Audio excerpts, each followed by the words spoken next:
What's up, former party people? This is Jerry, you know, the one who actually combs his hair on the A is for Alcoholic podcast. Now, if you're finding value in listening to the AIFA podcast every week and you want to support sharing it with others, we invite you to become a sustaining monthly or per show contributor. Go to patreon.com/AIFA. It's super easy and it only takes a quick moment. It's about as easy as buying one of those pre-cooked space chickens from the grocery store, taking it outside, giving it a big old kiss, and kicking it into traffic.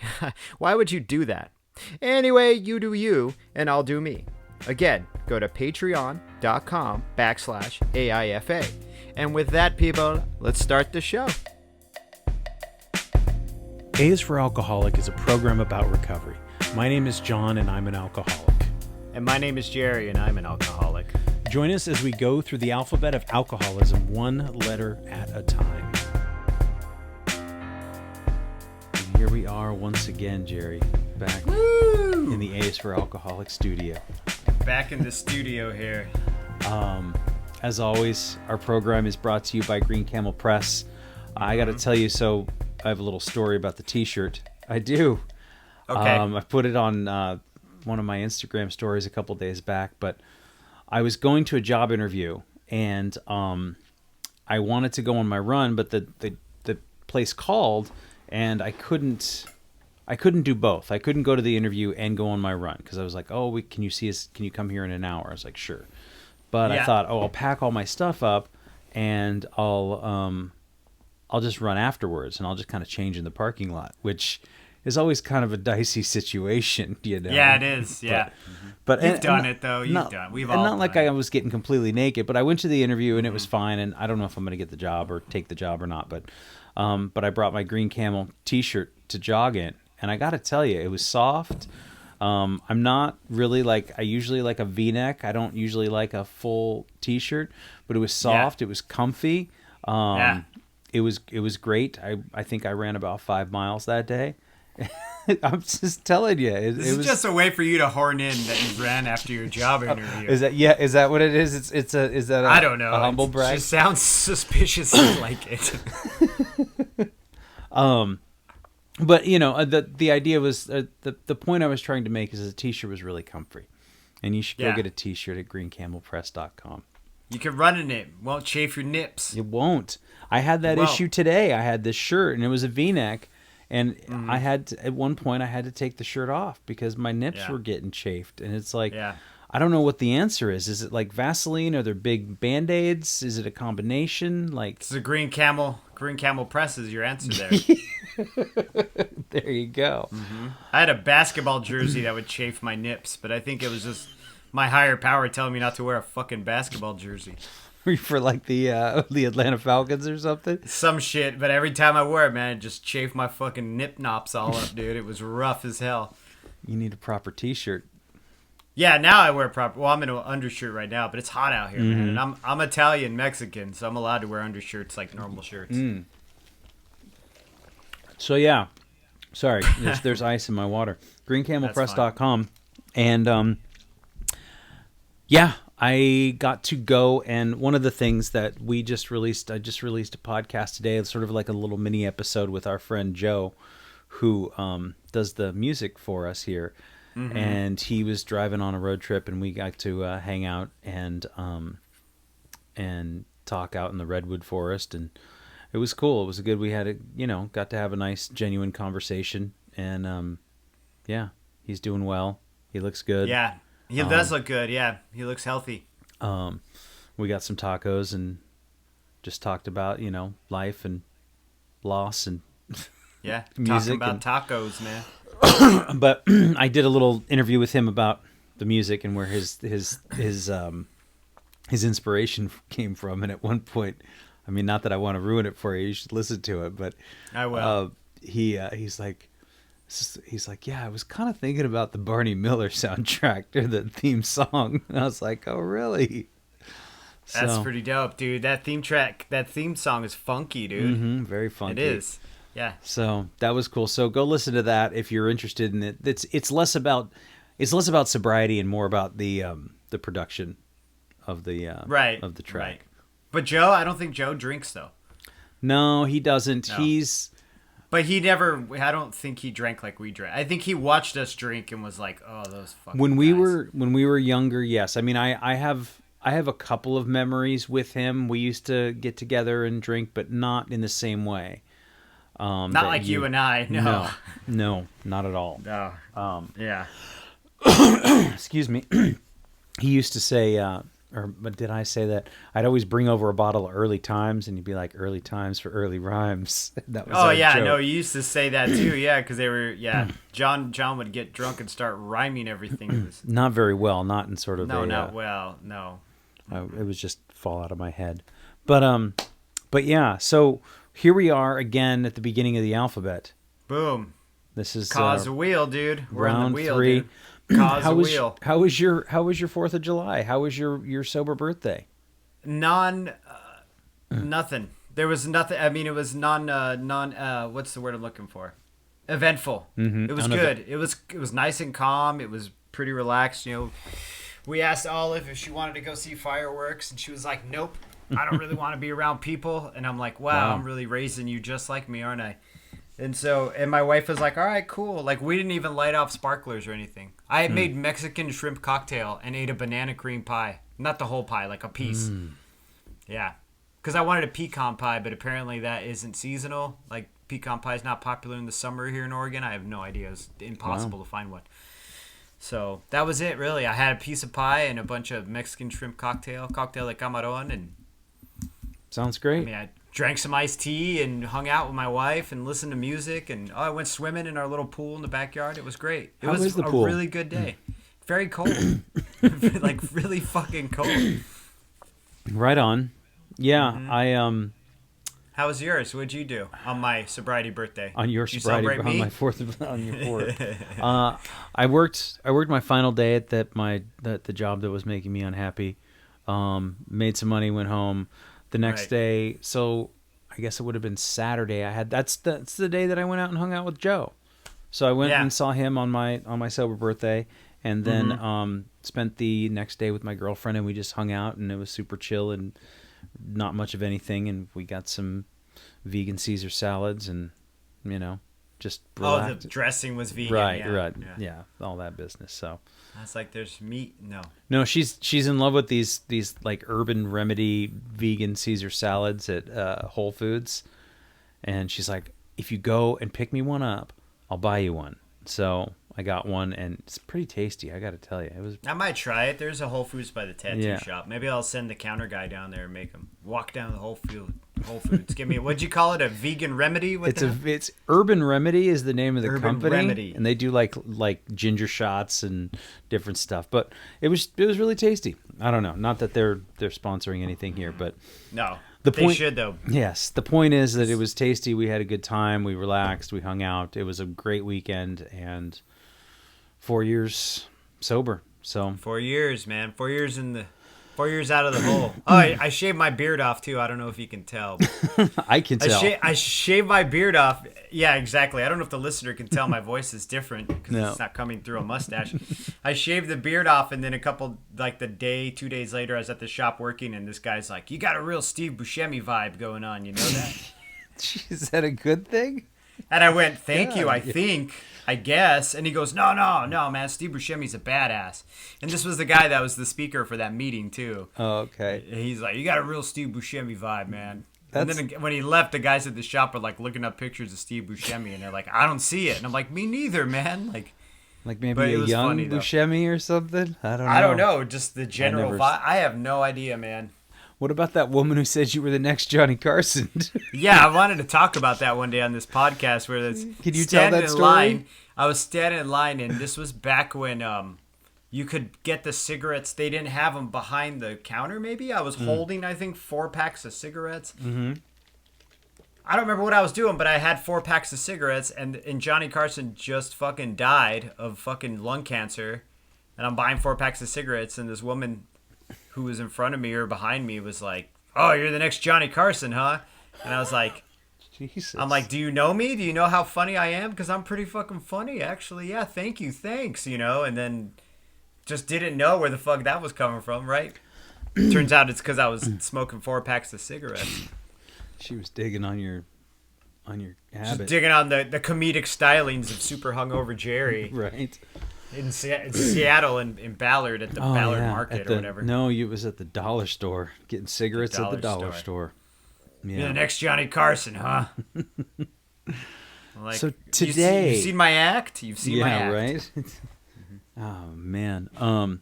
Today I wanted to start. A is for AI, which stands for Alcoholic Idols. And I Right. think that we all have these people that we look up to. I know that for me, finding out that people that wrote and sang and painted and did all these cool things, also drank like I drank, was really, really impressive. Like when I read On the Road, and they would always talk about drinking all this cheap wine and being on road trips and doing all this stuff. And it was there's so many. I remember so many lines in that book and others where it was all about like collecting the alcohol or having enough or running out of alcohol. This was always part of the narrative, right? This was always part of the story. And so then it becomes glamorized because On the Road is this amazing, sensational book about a young man going across the country a couple different times and, just trying to have having an adventurous life, right? Having an adventure. Mm-hmm. That's what it's about. Yeah.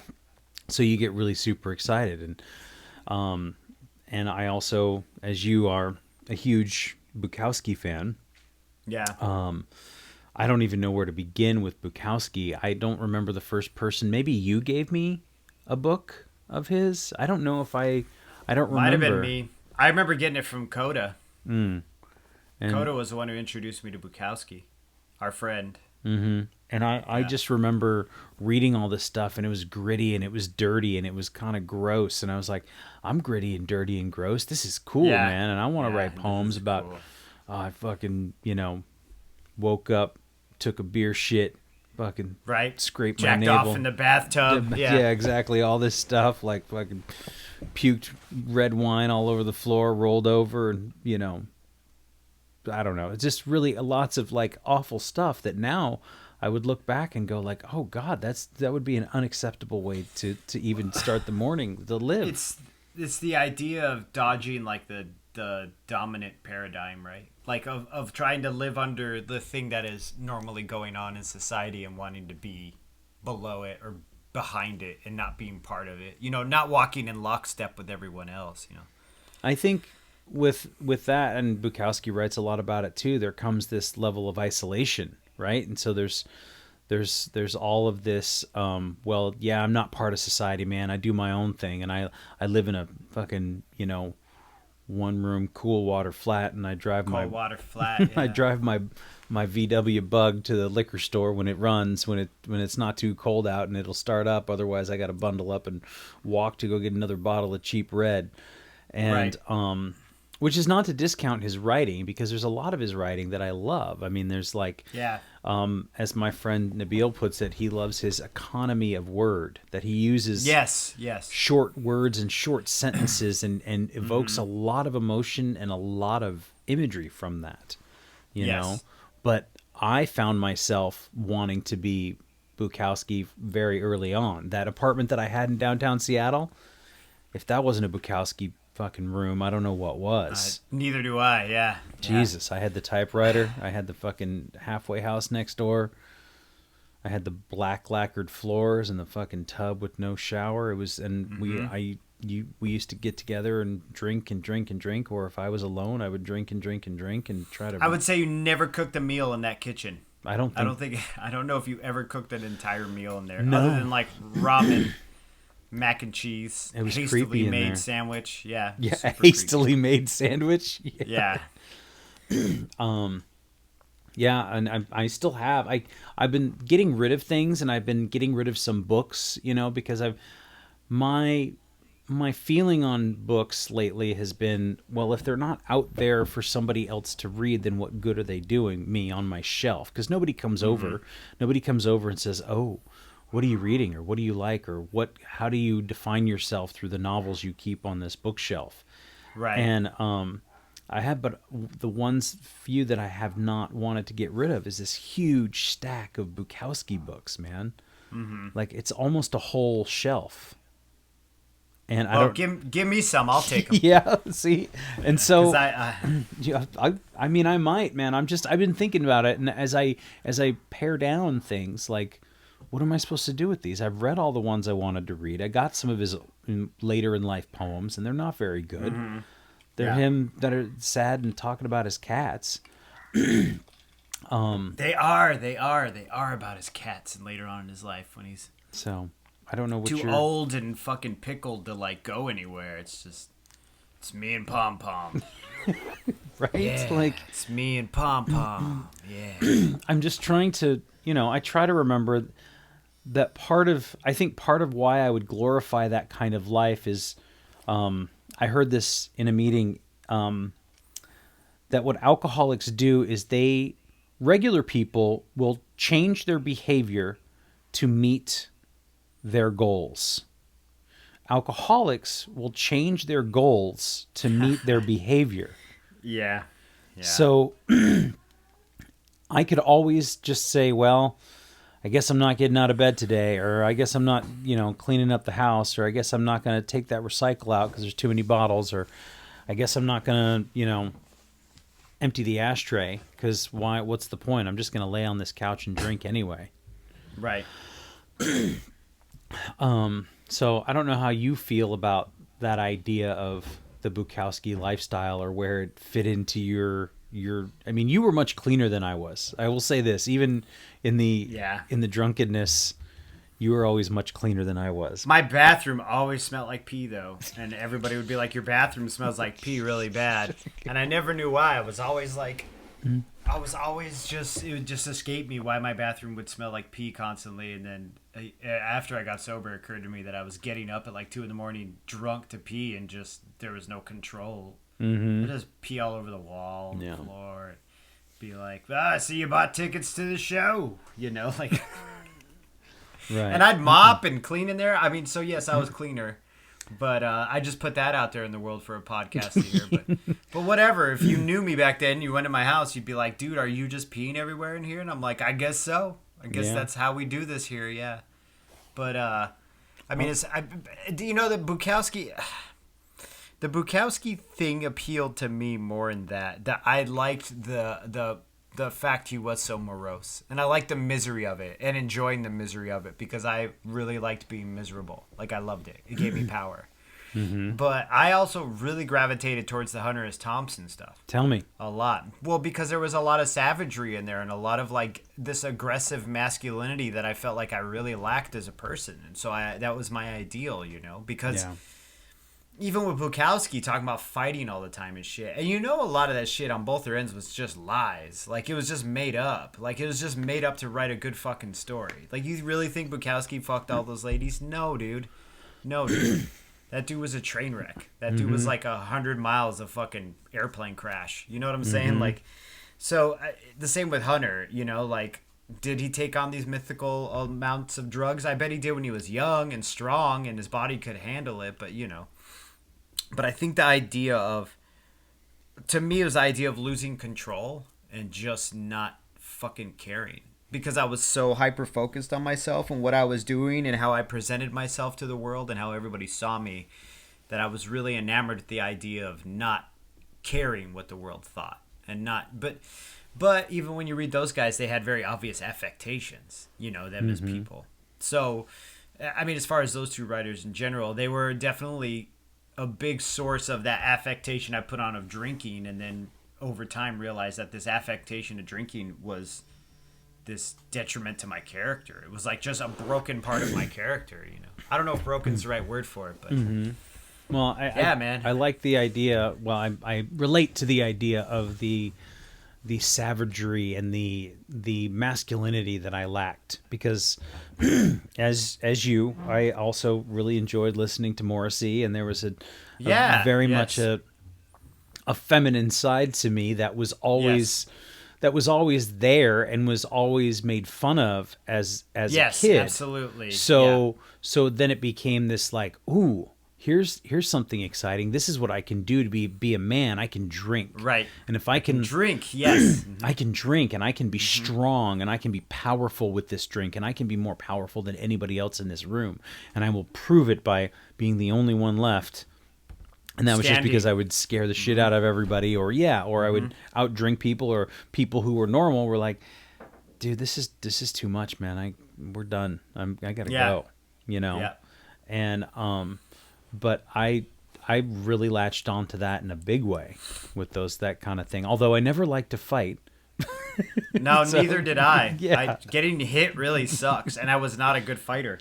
So it was always bravado, and it was always this this act in this show Yes, very much so. for myself as much as everybody else. But I was always scared and terrified, and you know, when I look at I mean, Bukowski still lived pretty late in life. Like he was, I mean, maybe 73 when he died, and he died of leukemia. So and which I don't think leukemia is an alcoholism related disease in any way. I mean, the alcohol probably didn't help, and he probably had a fucking liver like a like a baseball mitt, but And, but Kerouac puked his fucking guts out. Well, so I wrote this down because I was doing a little research here, and it was cirrhosis of the liver, which I mean, a lot of people know. He was only 47 years old. How old are you going to be next month? I'll be 44. Yeah.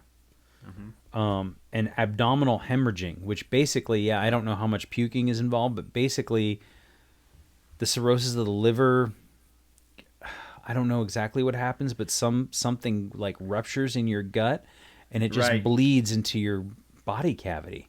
And well, I had read that he had died in his mother's house throwing blood up everywhere. And I mean, I can't even imagine like how painful that must have been. Like at 47. Oh, I'm not to disparage the man because he was really important to me too, but he died washed up, out of touch with his generation, out of touch with the generation he was a voice for. Yeah. Now, was it all in the alcoholism? Yeah, probably. But I mean, there was part of his personality that made him that way. But do you think the alcoholism didn't amplify it? And like when fucking Ginsburg was going and protesting the war and becoming a Buddhist, and all these other guys that he was really close with who were still alive were doing these things that were countercultural, he was like, those fucking hippies, fuck those hippies. He became Johnny American, Johnny Unitas, like very American, very, very rah-rah fucking nationalist, and completely went the opposite of what his spirit was as a young man. And I really have a feeling that the alcoholism was like amplified that shit. Took those resentful parts of his personality, like and he was exploded living with them. his mom. Yeah, just a 47. And there's nothing wrong with living with your mom at 47 if you're trying to figure shit out. But if you're Jack Kerouac living with your mom at 47 and she's healthier than you, like you really need to figure some shit out. Not that I need the ghost of fucking Jack coming in here. No, I mean, what is it, Sal Paradise? Paradise. I imagine the ghost of Jack Kerouac has had some time to dry out. I don't think that. He's just floating over my bed, being like, "Who you calling a loser now, buddy?" But yeah, I remember watching some old interviews of him later in life, and it was just really heartbreaking to see this and to know that I had read this book when I was 16 or 17 and was so enamored I almost moved to San Francisco, and I would have if I could have afforded it, but and then to see him later and go like, that's what came of you on the Dick Cavett show, just looking so sad. Fucking check, that's the check coming in. Do you know what I'm saying? That's the tab. It's just like you see Orson Welles. Orson Welles was this brilliant director and this brilliant actor, and you see him later in that wine commercial, which is sad, but there is a funny part to it, though. Yes. Just because he is so startled, like, but even Orson Welles, you see him at the end, and you're like, that's the tab. You're getting paid the tab now for burning so brilliantly, but depending on something that is fucking super short-lived. Yeah, and I don't think there's like this. I honestly, man, I don't think it's intentional. Like that's the one of the great fucking arguments I have with people. One of the great debates is I feel like a normal person, normal's not the right word, a typical person, a typical drinker who does not have an addiction problem, looks at people with addiction and thinks that they're doing it intentionally all the time. Yes, maybe that first one is your choice, but then after that first one, I honestly in my heart believe there's no choice. It's just out of your hands. you know.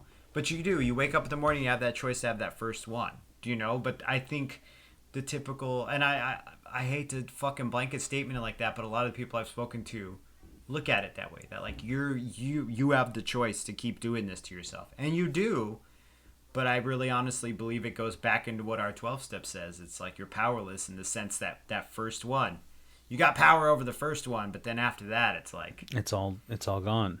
Yeah, I heard a guy say, I wouldn't trade my kid for a drink, but I'd trade my kid for the second drink, you know? Mm-hmm. And that fucking hit me like a rock because I was like, man, I'd trade mine for the fourth. You know what I mean? Like where's your breaking point? What is it? Yeah, no, you know?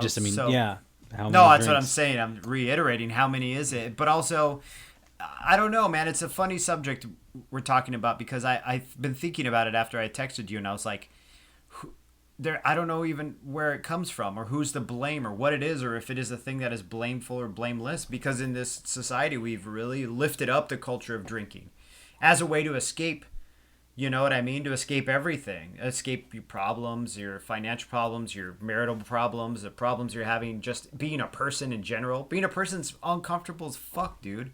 It's awkward. Fitting in, being a guy who maybe they all say you run like a girl, which I don't know what that means because I know some fast ass girls, but you know what I'm saying? Like me growing up, they're like, you run like a girl, and I'm like, what the? I don't understand what you fucking mean by that, you know? Yeah. And so as I got older, I'm like, oh yeah, is this fucking you want to watch this girl runner fucking kill a fifth of whiskey in your house, bitch? You know, like because that's exactly what I'm gonna do, and probably break some shit and not remember.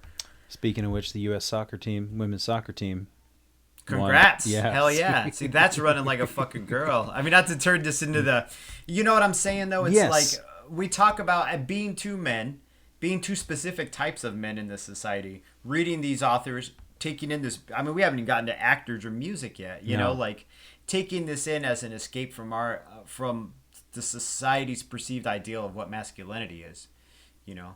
I even turned it on its ear where I was like, I don't go to Super Bowl parties to watch the fucking game. What am I, some kind of fucking jock? I go to Super Bowl parties to drink all your booze and eat some of your food. Yeah. Maybe steal soap out of your bathroom because it's funny. Well, and we were of an age, yes. Wake up with pockets full of bar soap from somebody's soap, Super and I'm Bowl. like, whoa, somebody had some Irish Spring. It's mine now. Irish Spring's my new brand.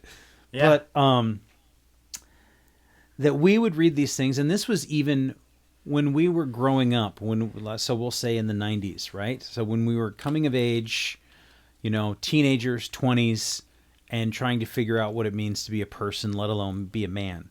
We're reading these stories and these novels from people who had become men in a way in 20 or even 30 years before.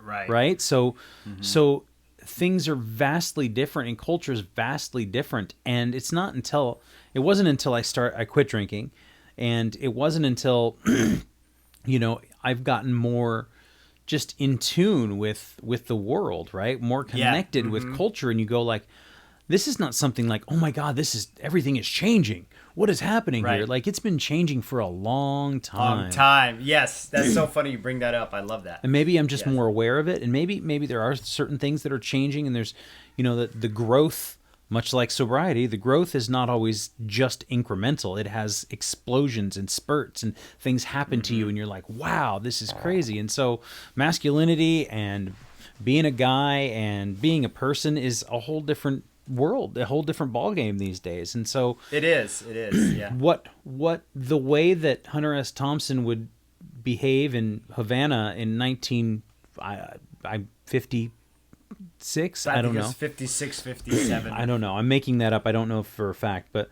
is not the same way he was in Puerto Rico. Thank you, that's what it was. Yes, it was Puerto Rico. It's not the same way that I'm going to behave as a man in 2019 or even in 2015, right? Things are different. So it's this whole societal change, yeah. And I don't know if you remember, I think I called you the night that I heard that Hunter S. Thompson died. Because he blew his brains out. He shot himself with a shotgun, right? Yep. And no, it was with a handgun. Or a handgun? Yeah. And, I mean that the gun necessarily isn't important. I guess maybe. But he was 67, and I don't know what else he was going through, and I don't know if there was an autopsy, and there were all these rumors that like, well, he was going to die of something else, so he went out the way that he wanted to go out, and I'm like, I have to wonder, and I don't have any answers, but is that really the way he wanted to go out? Is that really what he? I mean, I don't know what he was facing, but I can't imagine a situation where I would want to blow my brains out. It doesn't say here in the Wikipedia whether or not he had a pre-existing condition. I think some people have said that. I know it says here in the Wikipedia, and I remember it too, reading about how he had shot. It's quiet, Siri. Don't worry, Siri. Don't worry, baby. It's okay. She said I didn't catch that. She's about to catch it. I guess, yeah.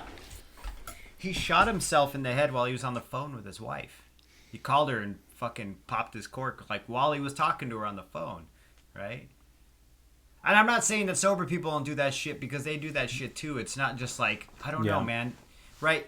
It's just, how fucking tragic is that? But weigh it out. The cynic in me weighs it out. If he did have some debilitating thing that was tearing him to pieces, like, what is your better end? In constant pain till you die? But see, I don't know all the facts, but I do know for a fact he called his wife and put her through that suffering too. And that's unfair. That's self-centered. But I can't really speak on what people with a really hard mental illness, or people going through a degenerative disease, or even people in the throes of I can't speak on being in the throes of alcoholism and being on the edge of suicide for sure, but I didn't go through with it, So it's hard for me to say. Suicide's a tricky thing, right? I mean, I get into discussions with people all the time. They're like, it's very, very selfish. And I'm like, yeah, it really is. And it resonates around you, to everyone around you. But at the same point, like, I don't understand their mental illness. What compels somebody mentally, the mental illness that compels them to take off their clothes in the middle of the street and start a fight with 5 cops? It's the same thing that would compel you to shoot yourself. You're outside of your own head, so I can't tell you you're a selfish person. Yeah, I mean, you could say that it's selfish, right? But I don't necessarily. I do and don't. See, it's like one could, and one could say that like alcoholism is selfish. Being an alcoholic, right, is selfish. But like, again, like we don't know what people are going through, what their level of, and the thing with suicide, and the point that I was trying to make here, that I'm going to make is, and like alcoholism, I imagine in those moments before these things happen, you don't feel like you have a choice. Whether you're pulling the trigger or having another drink to get to the point of pulling the trigger, you don't feel like you have a choice. Right. And so, I mean, I would only say that, as I always say, that you're not alone and help exists, for anybody listening. But in any place, really. I mean, not just in alcoholism. If you're at a hard time, there are people out there who can help you, man. So I just, like, he killed himself, Hunter S. Thompson. Ernest Hemingway was the shotgun I was thinking of in Idaho. Yeah. Who was also a fucking ripping alcoholic, whose work I didn't really like. I didn't like his books. I didn't read a lot of his. He was also an economist of words, though. He was. But Bukowski bit a lot of his shit, and I can see it. But I also didn't feel Papa Hemingway or whatever they call him. Big Papa. Yeah, Big Papa. And you're like, I like it when you call me Big Papa. But I think maybe it might be too far removed to read it now. And because so much of it was written so much earlier in last century, I think that had a lot to do with why I didn't get into Hemingway as much either. Right. But did you know that Hank Williams died at 29 from hemorrhaging? From alcoholism? Yeah. Like 29. Can you imagine drinking so much at 29 that you bleed internally? Like, I don't know. Yeah, I could imagine it. Yeah. If I were unfettered and famous and had nothing but money and people encouraging me, I think I could have done that. I mean, I don't want to do that, but I think I could have done it. I think that's that I imagine is a big part of it too, is that whole machine around you that's got like, we need you to produce more, whatever you need. You need liquor, you need drugs. Your liquor, is that what opens the fucking floodgates, I mean, a lot of those guys, I mean, we're talking about guys who are sober now. You talk about Tom Waits or, Anthony Hopkins. I mean, if we're going from music to actors, there's all these people now who are still creating good things. who came out the other side of it, right? I mean, you told me you were afraid that you wouldn't be able to write. You know, Yeah. if you stop drinking. And this reminds me of a conversation you were telling me about where this person was afraid to quit drinking because they were afraid they would lose their friends. You know, Yeah. like there's these excuses we tell ourselves while we're active in whatever it is we're doing. I had plenty of excuses. Yeah. Do you know what I'm saying? Like, I thought I couldn't paint. I thought I wouldn't be able to talk to people. The big one near the end was I was afraid I was going to go through withdrawal. And I was like, fuck, it's going to kill me, you know? I'm rolling my eyes right now at myself. Like, really, dude? Yeah, that's what it was, you know? Or are you just afraid that... Well, I mean, there's a bunch of things going on there, but... You know. Yeah, I also think that mental illness is very much connected to it. I think whether, again, however you describe or, you know, alcoholism is a self-diagnosed disease as it stands now. There's other science Right. that's being developed, so on and so forth, blah, blah, blah, and we may come down the road and find the alcoholic gene and all this stuff, right? Your dad talked he talked a lot about that on the podcast we did with him. But it's a self-diagnosed thing. And so I imagine there are lots of different ways to get there. So I had a disposition for alcohol, right? I had the allergy. Right. It didn't have to be awakened in me in the way that it did. I was running from things in my childhood that happened in my childhood. Things where not only was I, I was going to say was I tortured. There was a lot of traumatic things that happened. I was abused and then I was abused and I was never really taught how to be an adult. So you put those two together, turns out that the alcoholism is in my family along with mental illness in a big, deep way. And then you put those two together and it's like I finally get a little taste of freedom and something that makes me feel comfortable. I'm going to go with it the first second that I get. And I did. I mean, I absolutely did. And then to read these stories and listen to these songs about it. And I mean, Jesus, if Ozzy Osbourne can get sober, Demon Alcohol, like, Yeah. I don't know. There's a lot of different ways to get there. There's a lot of ways that people will diagnose themselves and maybe they won't, they won't consider themselves alcoholics. I wrote a piece on my blog about Anthony Bourdain, right? Oh, yeah, I remember that. And the big thing the takeaway that I got was, one, I was really touched by a lot of what he did and the way that he shared his experiences and how, as much as he might have been kind of played this brash asshole, like he was really humble when it came to sitting at somebody else's table and, sharing their food. And like, I really appreciated a lot of things and it really touched me. So I felt the need to write something. And the point was that I can't imagine that there wasn't some level of alcoholism that was affecting him. Because, I mean, when you watch the videotape, he's always drinking. Yeah. He's always drinking. Yeah. And here's somebody else. And so there's a lot of conspiracy theories about what happened to him. But I don't know, man. It goes hand in hand with all these things. I mean, fucking, I don't know. It just trips me out that so many people find their way to being in such a dark place. And now here I am, like, oh, I just celebrated 4 years sober. And I keep thinking like if I can do it, anybody can do it. But, and just to get back on track as far as what we were talking about, we talk about these idols of ours. You said a couple of different actors. Tom Waits is sober guy. Anthony Hopkins, new Westworld. Craig Ferguson. Craig Ferguson's great. Right.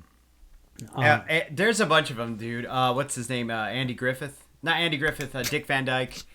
Not Andy Griffith. I think he was pretty straight. I don't know. Maybe he wasn't, though. It's Dick Van Dyke got sober? Dick Van Dyke. He's one of us, yeah. Is he still alive? Yeah. Probably, yeah. Oh. Probably because he got sober, man. That's all right. Yeah. I mean, there's a bunch of them out there. I could sit here and I could go right now online and find them all. But the idea is we can talk about the ones who didn't make it through, but then there are the other ones who did make it through.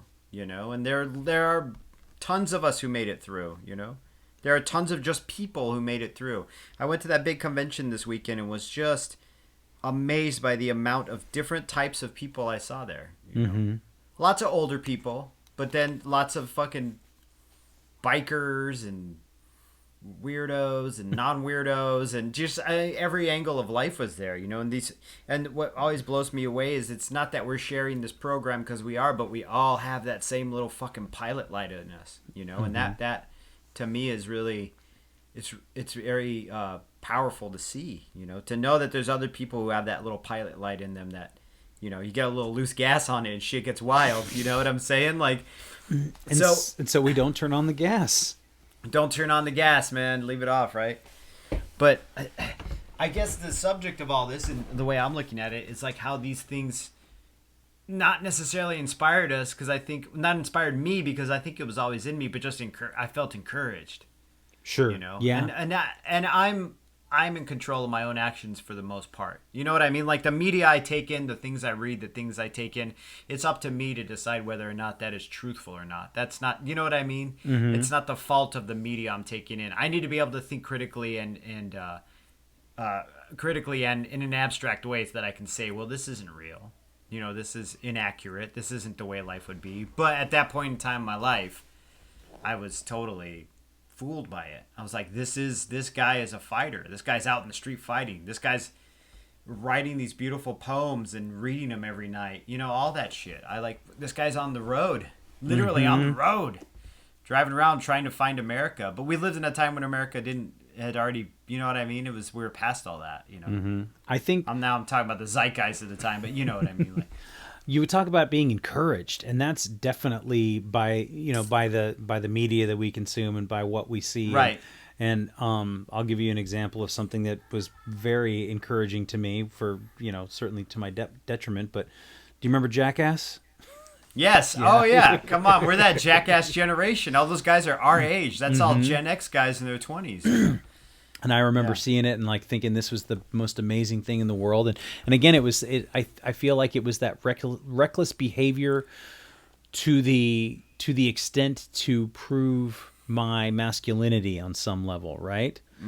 And I remember thinking I was so cool because I would never do any stunts that were that bad. I wasn't jumping on any roofs. I was too scared. But I loved watching it and going, finding out all this stuff about who these guys were. And I remember you go nah, dude, check this out. Johnny Knoxville was in this skater mag and he was just a writer and this and that and the other. And thinking oh man, this is how these people start. Maybe we could do something like this. This is awesome. Right. Maybe if we just drink enough and act crazy, someone will give us money. And that was the plan. Or give us something. give us something. Fame, notoriety, positive attention. Yeah, any kind of attention, right? And I look at those guys now, and I'll give you a few examples of the bad and the good. But Ryan Dunn, who was one of my favorite guys on that show. He seemed to be the most level-headed dude on that show, actually. Right? One of them, He did, didn't he? Yeah. And, he did. Yeah. And he died in a car crash. Drunk. Yeah. And Steve-O is now sober. I don't know what he's one of us. He's one of us, and I just heard that Bam Margera is on board as well.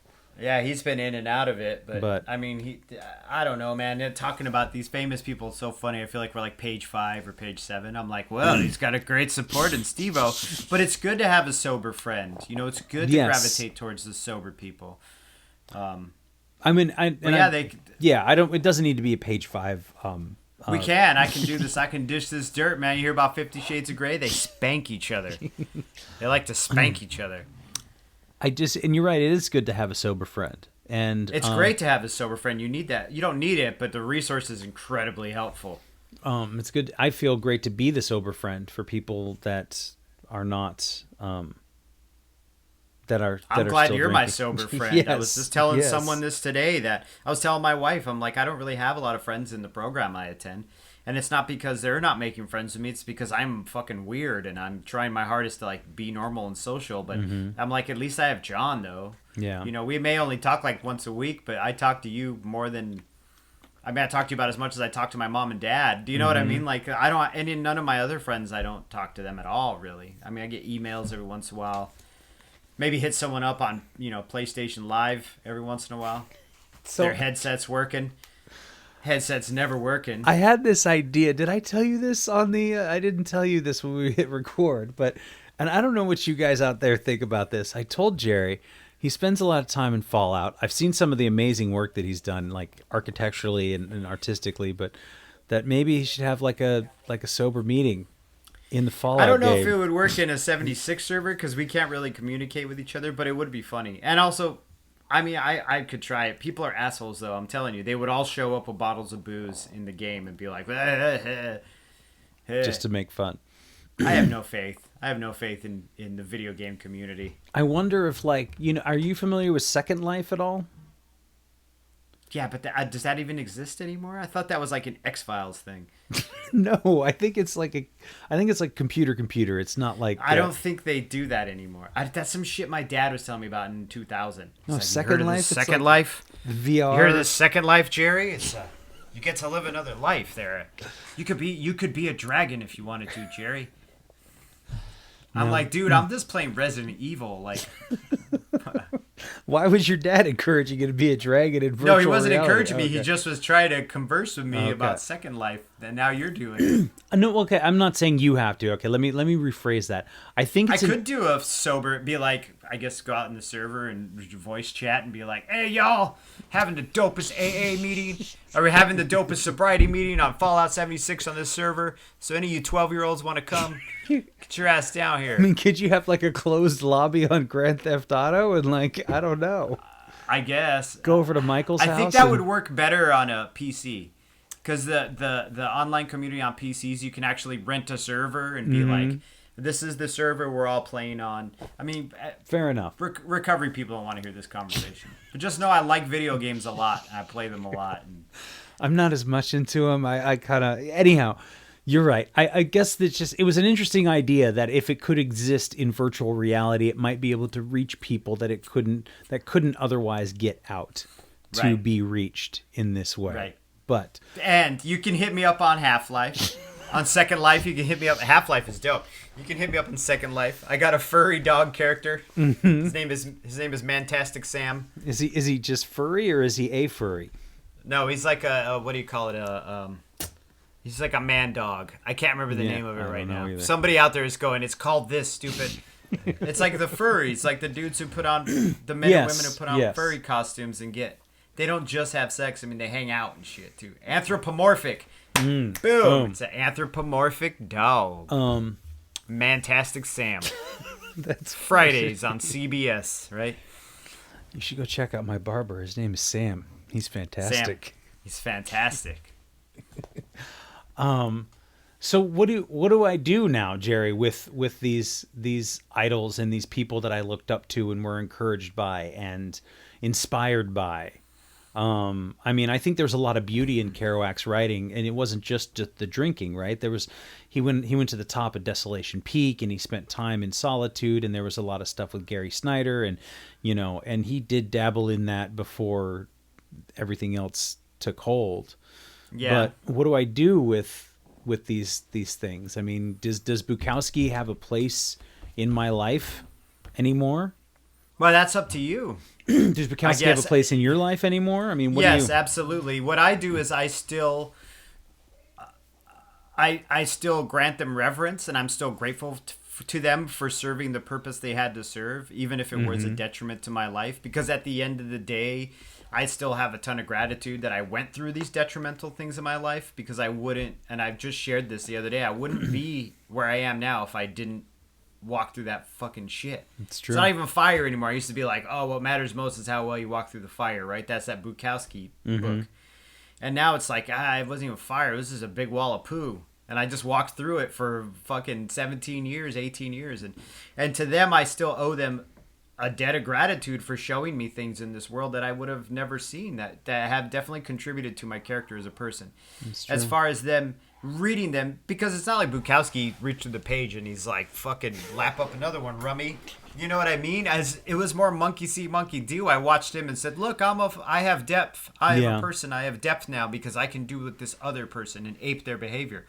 I mean, so for them in my life, I'm so grateful they're there, and I still keep the books and I still read them sometimes. But I do feel sad now. The things that used to bring me joy out of them and bring me like excite me and make me feel stimulated or whatever. Now I just feel like sad. Like it hurts me. It hurts me. It's like when I used to see drunks falling down downtown all the time. Just fucking alcoholic ass dudes falling on their asses. And it was funny. And now I see them and it like hurts my heart. Like I feel sorry for them. And also know that that's me.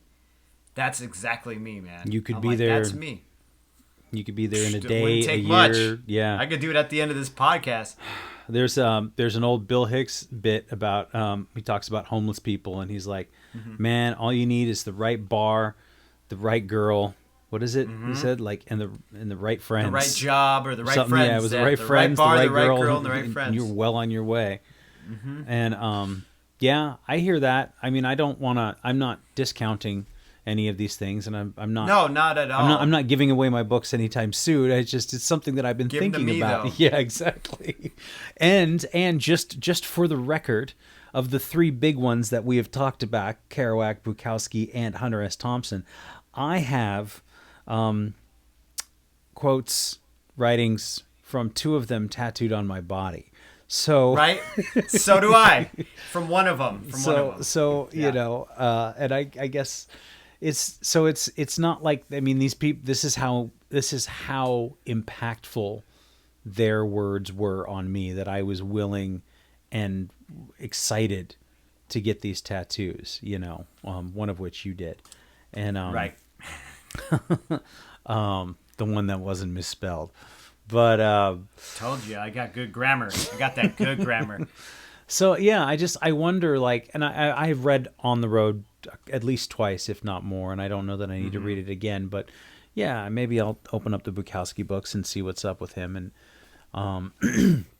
and Hunter S. Thompson was huge. I mean, when you read something like Fear and Loathing in Las Vegas, and it's like it's amazing writing. Like, you know, these people, as drunk as they were, I genuinely believe that they cared about their craft. If it wasn't absolutely, if it wasn't like specifically journalism or something, right? It was the act of storytelling, right? And a lot of it was fugue state stuff, especially with Hunter and fucking Kerouac. There was a lot of just, well, it was speed for both of them as well, but you know.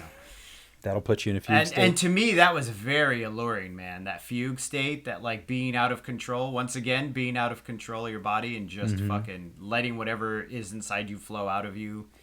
But I mean, you can do that sober. You don't need to do that wasted. You just got to find the right place. Maybe you got enough meditation or something. Who knows? Yeah, man. I used to do it a lot. I think I've talked about this before. So I would sit down and like I'd have these ideas for poems, and I would just think, I'm gonna drink enough so that I write something, and it'll be okay, because I'll have something great when I wake up tomorrow with a hangover. It'll be worth it. And most of the time I had nothing. I had shit. I had garbage. Right. Because you feel like you're going to you're going to untie the knot on the balloon and it all come rushing out. But you untie a knot on a balloon, it just farts around the whole fucking room, dude, and deflates. It's true. Use that one for the for the promo, right? Because I guess the whole idea behind this is what we took in, what encouraged us, or what I don't know, like I guess what helped us justify it. I think our forms of alcoholism not necessarily unique, but just the idea of like, well, I read all these books and I wanted to emulate all these authors and things, and I don't know, you know, I imagine a lot of people can relate to that, and I imagine other people are just like, yo, man, I don't even think about that egghead shit. I just got drunk. Fucking nerds. Yes. Fucking dorks. What are you talking about reading, you fucking nerd? I just drank. Oh, what you reading for? What you reading for, nerd? Yeah. What you reading for? So, my next question for you, Jerry, is who now in sobriety do you see as an idol or a mentor, even from afar? Is it who do you see right. and go? Who do you admire? You know, or you know. Idol's a weird word. I was gonna say, that's why I'm smiling at you, because we are Generation X. We ain't got no fucking idols, right? I mean, that was the thing. I ain't got no idol. I'm Gen X. But who I admire a lot of I mean, even people who aren't sober, or not necessarily not sober, but not in recovery, but the people in recovery, I mean, Mishka's book was really fucking touching. You know, Mishka's book You was finished pretty it? powerful. Yeah. And Mike Doty's book was really good. Yeah. I mean, but I don't necessarily gravitate towards certain dudes where I'm like, oh, that dude is. Not Augustin Burroughs is a great fucking sober writer. I think I have one of his books. He did Running with Scissors. I haven't read it. I'll have to. Even I think Sedaris is in recovery too, isn't he? Or maybe I'm telling tales out of church. I don't know. I don't know, but he doesn't really talk about drinking. No. So much, I don't think, unless it's his mother. Because Augustin Burroughs reminded me of Sedaris a little bit. Maybe that's why I'm connecting the two. But yeah, I mean, there's Stephen King is one of my favorite writers. Does he talk a lot about recovery? Actually, he does. That Dr. new movie, Sleep. Yeah, it's coming out. It's all about a dude who's a member of AA. What's and the he's new Daniel. movie? It's called Dr. Sleep. It's the sequel to The Shining. Oh, they're making a movie? Fucking Shining. Yeah, it's great. It's with awesome. Ewan McGregor. The fucking Shining, the whole book is about relapse. It's all about an alcoholic relapse. Everybody's like ghosts in a haunted. No, dude, that's all a metaphor for this dude having a fucking horrible relapse in a haunted house. Yes, okay. Yes, there were actually. Yes, there were ghosts. But so imagine, not only do you relapse, but you relapse with a bunch of ghosts that are telling you to kill your family. Fuck that noise. So yeah, Stephen King's one of my favorites. There's a lot of those guys. I mean, I haven't really listened. I was not as big of a Tom Waits fan as you were. No, but I mean, but there's still stuff I love that he's done. You know, there's still stuff that I think is beautiful that he did while he was drunk, and there's stuff I've heard while he was sober. You know. Now he shows up every once in a while in these strange Jim Jarmusch or vampire movies. Yes, and he'll or like as a prospector on a fucking Coen Brothers film. It's great. There's a lot of those people that I look up to, or I'll tell my wife, oh, that dude's one of us. Like, he's in the program, or he's just sober. That dude did a little fucking Harry Potter guy. Daniel Radcliffe. Yeah. Was a giant alcoholic. Still is, just doesn't drink, you know? Yeah. That was pretty, I would say, too, like the Mishka Shubaly book. That was the reason why I started, like, really running. I mean, you read it, now you understand, right? Or at least you know where I'm coming from. And and it was really like powerful and amazing to be able to meet him and talk with him, even though we only had like 40 minutes or something, whatever it was. Yeah. Like I was just, and I didn't want to be like, I wanted to look at him and be like, you don't understand, man. Your book changed my life. Your stories changed my life. And maybe he knew it, and maybe he was just like in a fucking hurry because he's like, don't do. I wasn't gonna do that, like in the hotel room at 10 o'clock in the morning. Biggest fan. But you know, it's just. I was just like, wow, dude. You know, this is what you've said and what you've written is hugely important. You know, to me, as a recovering alcoholic, and so talk about taking it to the next level, and you know, Stephen King, of course. I've always loved Stephen King, and you were the one who suggested Dr. Sleep, and I, you know, slept on that book for like a year before I picked it up again. Like I bought it. I remember I bought it in Alameda, and I was excited because I was going to take it by the pool that summer, and I was going to finish it, and I didn't read it. And I remember once I picked it up again, and I was like, fuck, this book's awesome. And he goes into all the recovery stuff about it, and the way he I gotta redo it again, man. In the beginning of that book, where he describes the hangover and the shame and the guilt and the fucking where dudes like stealing money from the girl's purse, and it was just like, oh my god, like it was so vivid. You know, and I admire people like I look at people like Rich Roll, you know. He's another one. I like him. Healthy, positive podcasters, you know, trying to spread the good word. Right. So I mean, maybe that line is a little too clear, too straight. But listen to our podcast. Mm-hmm. That's what you're saying. Yes. I'm ordering you. I'm encouraging you to listen to our podcast. I invite you. Yeah. So yeah, man. I mean, I'm like a vampire. I'm trying to think of other like sober, you know, and again, like, you know, Mike Doty's, it was a book about recovery, right? Mishka's was a book about recovery. But these were stories too. There was lots of great stories in there about it. There was really a human. It wasn't like, it wasn't a textbook on recovery, and that's the thing that I really appreciate. And even, you know, especially with like Stephen King. Fucking Mark Maron. Oh yes, He's one of my favorites too. He was one of the first ones. He was the one that helped me kind of figure out. I remember listening to him early on, and I was like, this higher power thing is not really coming to me, man. Like, I don't know what to do. And his whole...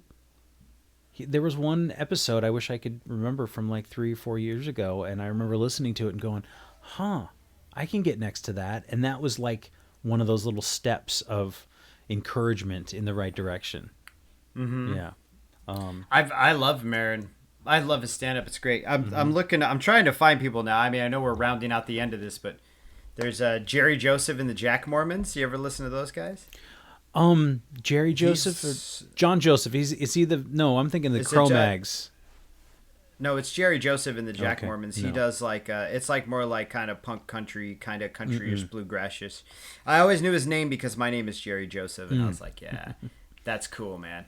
Jack Grisham, the dude from TSOL, fucking punk rock band I grew up loving. Mm-hmm. You know, like they're out there. They're out there. They have voices. Some of them are crazy. Most of them are crazy. They're all fucking crazy, I guess. Did you see how quickly that escalated downward? Fucking crazy. Crazy, right? You got to be a little fucking woo woo to. Yeah.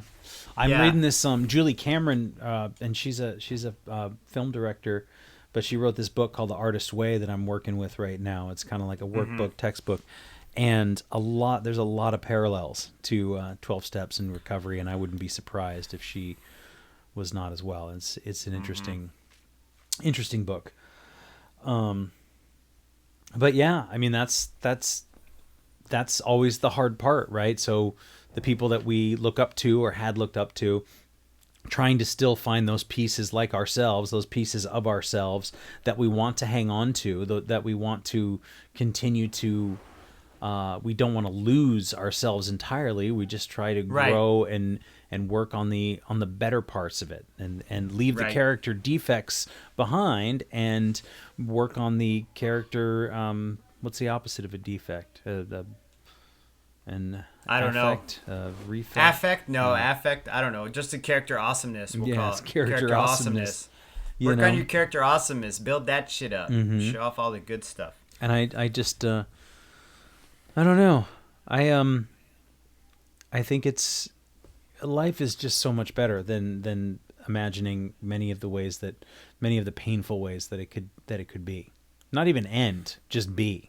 You know what I mean? Right. I think that's one of the worst things is like, oh, this will never end, and this is this perpetual chaos and hell, and like that was one of the worst feelings in the world. And so to be able to wake up and go, oh, it's a beautiful day outside, and I'm really enjoying this, and I'm gonna go and live it to the fullest, and I don't have to be some down and dirty, filthy fucking animal. Right. Right. I was gonna say, what about a character strength? Character strength. Thank you. Yes. Or character abundance. You got your synonym. I am. That's why I saw me looking at my phone, because I was like, character advantage. And I will say this, and our old friend Steve said this to me one night while we were drinking, and so I can't take credit for this quote, and I don't know where it came from, but he said, he was like, Hunter S. Thompson says that quote. He says, what is it? To get rid of the pain of, become a beast, to get rid of the pain of being... Pain of being a man, yeah. Become a beast to get rid of the pain of being a man, or... God, how does it go? You're really blowing. I am really blowing this moment here, Jerry. Help me out. He who gets rid of... He who makes a beast of himself gets rid of the pain of being a man. He who makes... Yeah, thank you. So what Steve just said edit to me... all that other stuff out. There. Boom. Crack right here. Marker. Bam. There. What was Steve saying to you, John? Steve said to me, yes. He said, he who makes a man of himself gets rid of the pain of being a beast. No. Oh, Steve said it backwards. Yes, he said it backwards. And I was like, again. That's fucking awesome. How come I never thought about that? And this was like 20 years ago. Whoa, that shit just sunk right in right now. Is that profound, or is that just switching words? But it is a little profound, It's a little profound when you think about where it came from and where we are now. Where it came from and where we were at and where we are now, yeah. So. Are we making men of ourselves, dude? Since, like, a lot of this podcast is about masculinity and... Yeah. I think we are. Alcoholic Idols, which was kind of like American Idol, except there was a lot more people getting arrested. Exactly. It's in a much smaller venue, that's for sure. Way small, like your living room. Your Exactly. fucking wife being like, "This is it. Fuck you." Yeah. Yeah. So that was a cool quote. I really enjoy. I always thought I've been thinking about that for the last 20 years. That should be in the description of the podcast. It He will. who makes a man of himself gets rid of the pain of being a beast. Yeah, that's pretty great. I think that's a great way To end it. to end it. I think so. Yeah. All right. Thanks again for listening. Our music, as always, is by Neglect. You can find more of his stuff at neglect.bandcamp.com. And you can find us on all social media platforms that matter: Instagram, Facebook, and Twitter. And you can reach us at aisforalcoholic@gmail.com. Talk to you later. Yeah.